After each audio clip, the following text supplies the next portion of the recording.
After Cromwell's death, Puritans made one last significant attempt to assert control over Maryland, and the aftermath of that event, known as Fendalls Rebellion, would put the finishing touches on the socio-political form that Maryland took during the Restoration and beyond. You're listening to Rejects and Revolutionaries with Sarah Tinsolvola, a podcast tracing the origins of America from the Tudor era to the 20th century. In our story, Maryland has had a rough little existence so far. Even its most peaceful years were marred by conflict, and during the wars, its government was violently overthrown, not once but twice, with massive amounts of chaos and destruction following each revolt. In 1658, Oliver Cromwell had finally stated unequivocally which Maryland government England would accept as legitimate, that of Lord Baltimore, and that put a stop to questions of legitimacy. Maryland's government and society had been forever changed, but the acute conflict should at least stop. And in 1659, Baltimore went to work rebuilding his colony and chose as its new governor a man who had stuck by him through the colony's deepest, darkest days. Josias Fendall. Fendall had joined William Elton Head as leader of the party sent to retrieve colony records, weapons, and ammunition prior to the Battle of the Severn, and he had been one of the prisoners illegally sentenced to death afterwards, though of course he was one of the ones reprieved at the last minute.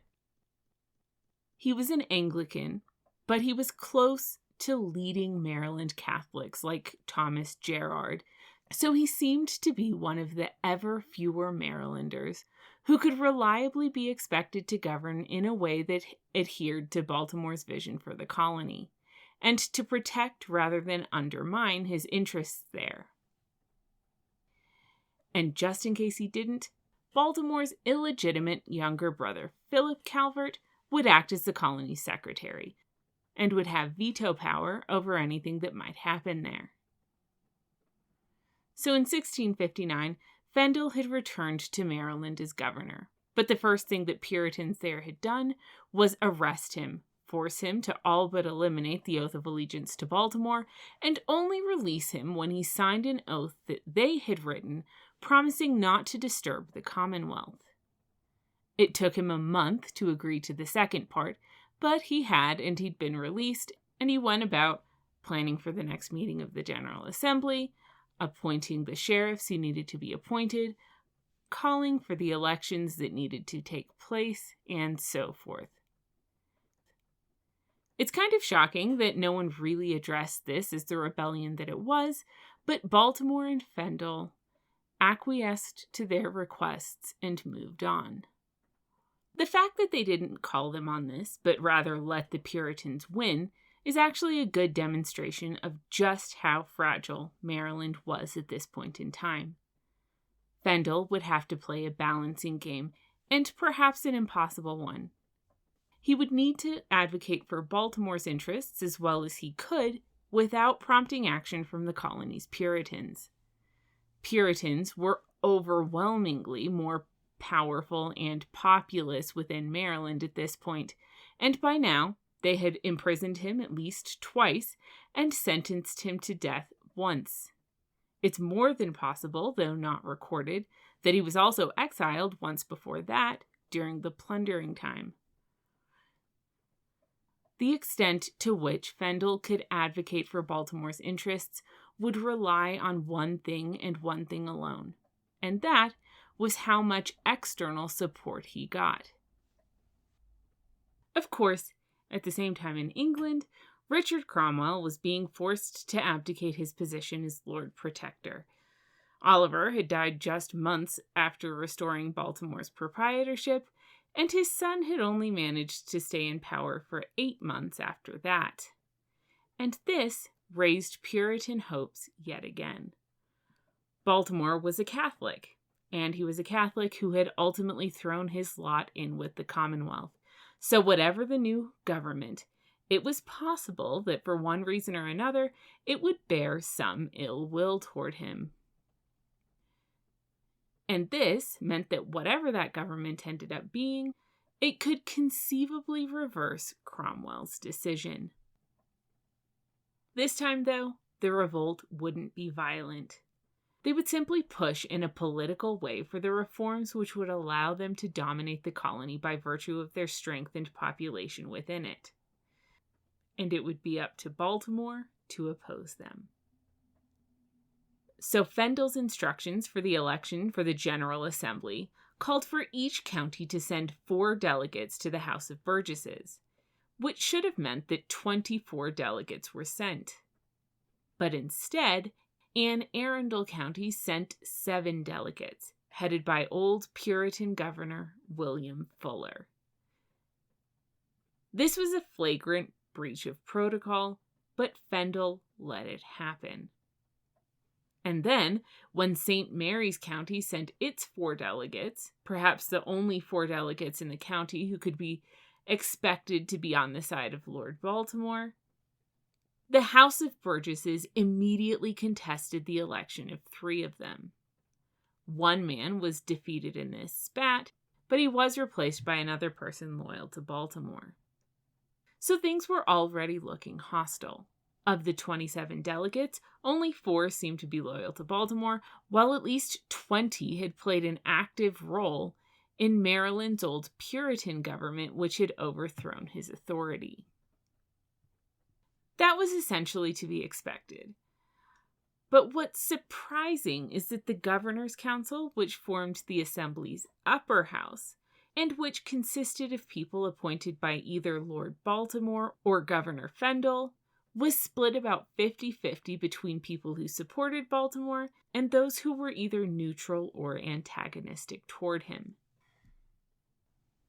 In theory, the way that any of these General Assemblies should have worked, New England excepted, was that the lower house represented the colonists, while the upper house represented the owners of the colony. Whether Lord Proprietor or Joint Stock Company, or in Virginia's case, the King. Then, in theory, whatever the colony did would have to serve or at least respect the interests of both parties. Baltimore's interests really couldn't be served by a split upper house, and the fact that it was split meant that the only real protection for Baltimore's interests fell on Fendall and Philip Calvert. That means the entire onus of advocating the unpopular political position in an already tumultuous colony fell on 2 individual people. And it was Fendall who had appointed the neutral or antagonistic parties to the upper house. So that's just something to note before we progress in the story. So the first thing on the schedule for the assembly meeting was taxes. Under laws that had been operating since 1647, Baltimore had been financially responsible for all military affairs in the colony, and in exchange, he was owed a duty of 10 shillings on every hogshead of tobacco exported from the province, with a hogshead being a 66-gallon or 250-liter barrel. Obviously, though, that had not gone well for him financially speaking.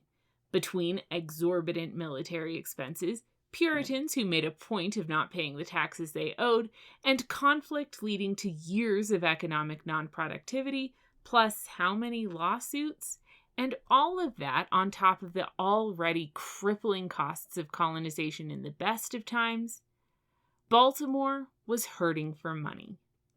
Badly. So Baltimore wanted to revise the system in a way that minimized his future expenses, and he proposed a new plan.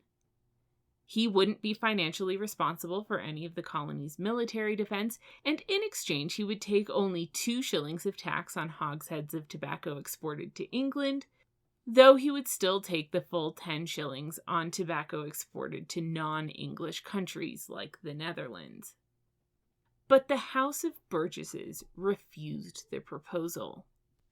Instead, they took inspiration from Virginia's recent history and sent their own declaration to the upper house, demanding that the upper house acknowledge the Burgesses as a legislative body independent from any other power in Maryland and the highest authority in the colony. This meant that Maryland would become a colony governed exclusively by popular rule, with Baltimore given no say whatsoever. And that, of course, meant that the Puritans would be back in control.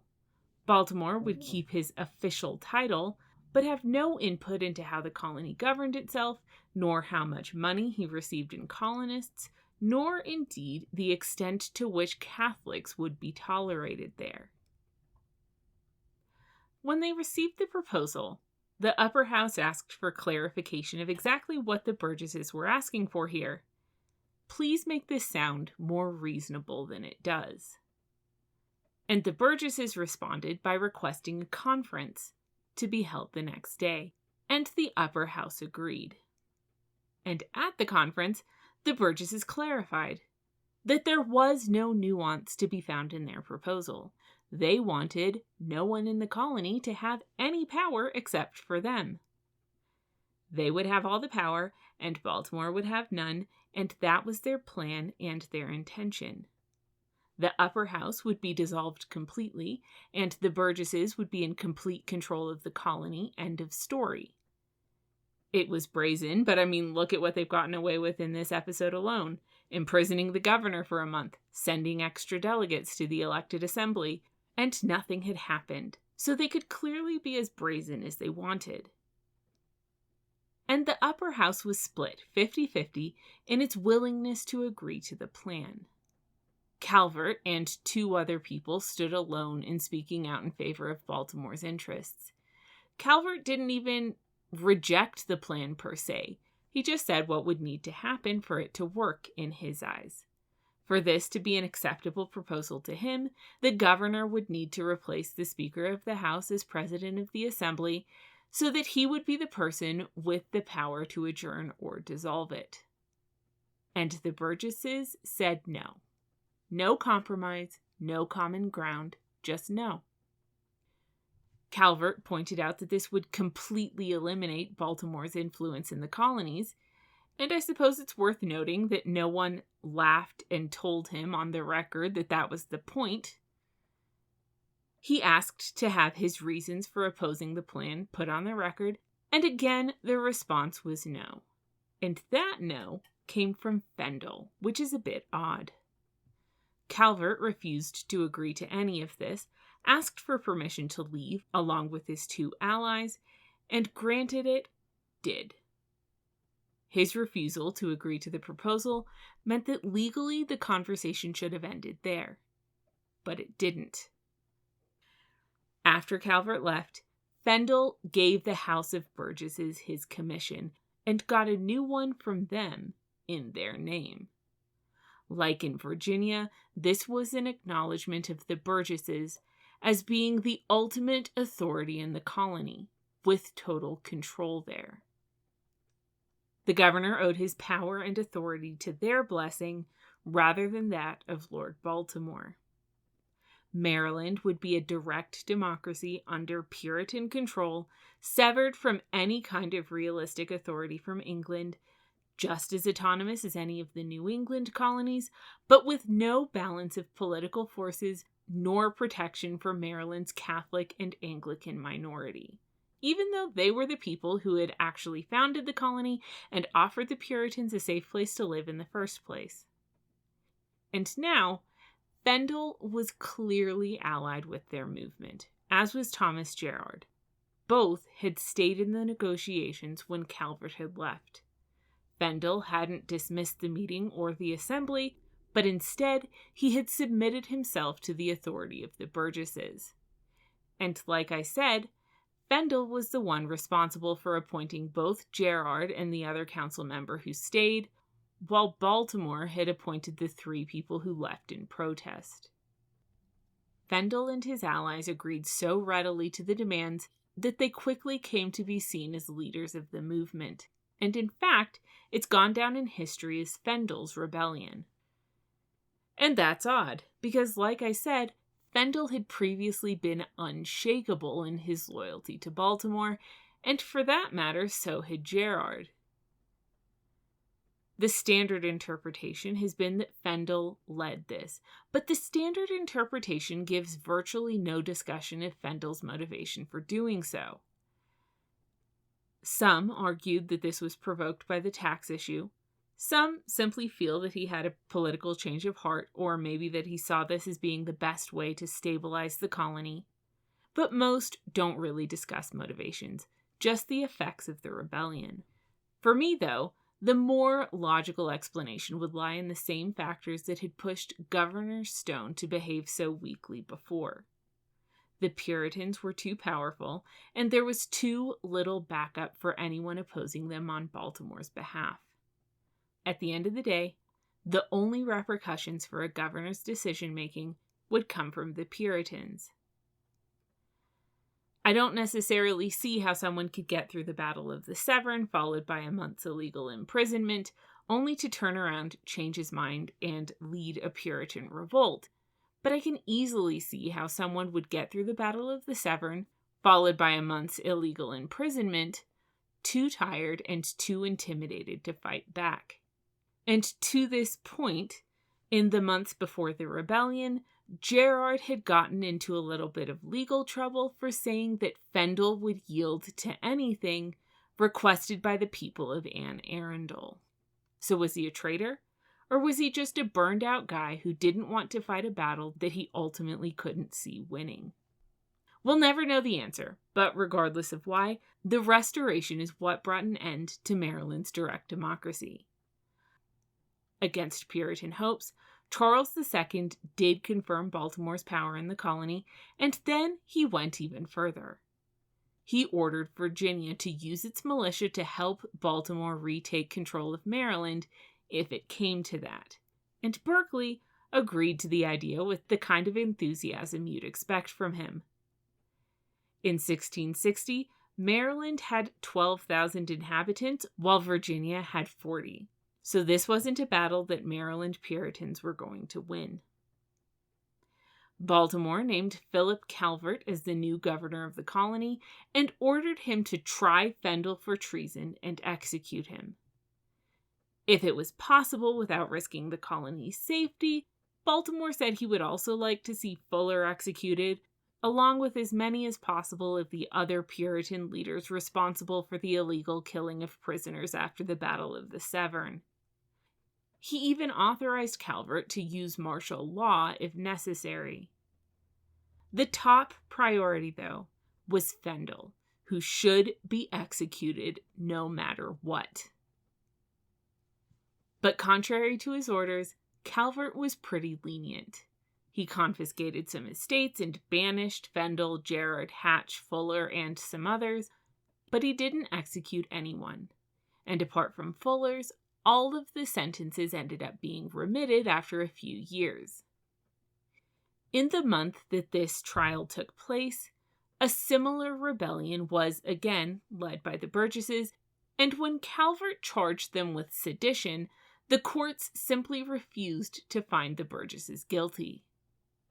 Calvert protested and ordered the people who had nullified the laws to be charged with sedition, but of course, the Burgesses simply found them not guilty too. Then, when Baltimore created a process for how foreigners could become legally recognized residents of Maryland with almost the same rights as English citizens, the Burgesses simply did whatever they felt like on the issue. And then they pushed yet again for control of the upper house. This time, their proposal was that nominations for any appointed office would start with a list generated by the Burgesses, with the governor forced to choose from that list. That again would mean that the Burgesses had ultimate control of the types of people put on the governor's council, meaning Puritans, while the governor would have little more than symbolic authority in appointing someone. And the Assembly now repealed the 1647 customs duty and replaced them with a flat tax of 12 pounds of tobacco per taxable person per year. In other words, 2 shillings per taxable person per year. In other words, virtually nothing. And for maintenance of the colony, they gave themselves the power to tax all ships trading on their shores. So again, Governor Philip Calvert's power was tenuous at best, and he was really trying. He established a mint, and he kind of got people to use it. And he passed a pension act to take care of the people injured protecting the colony. And he resisted Puritan advances as best he could, but he wasn't able to govern even according to Baltimore's minimum requirements. And that's the ever-moderate Baltimore's minimum requirements. The population boomed, the economy improved, but Baltimore was going to see none of the benefits of this, either financially or in terms of actually having his vision for the colony realized. And it seems like at this point, Baltimore realized the finality of the state of affairs. He wasn't going to have some idealistic experiment in the wilderness. That was dead. He wasn't going to have power over it, and he wasn't going to move there. None of those original aspirations were going to happen. And he wasn't going to recoup his financial losses either. And at this point, we see Baltimore take a turn for the more cynical. He started simply appointing his own family members and their friends to all the lucrative positions in the colony.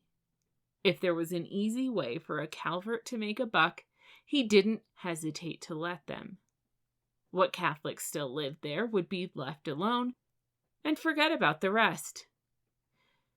And in a lot of ways, Maryland's change of course is a good representation of the direction that the broader English-speaking world would take during the Restoration.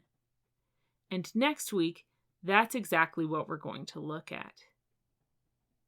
And before we go, I want to thank my first Patreon subscriber, Joe Denise, and remind you that you can find transcripts and resources on the website, AmericanHistoryPodcast.net,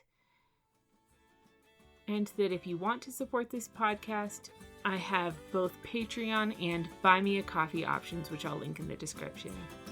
And as always, thanks for listening, and I'll see you next episode.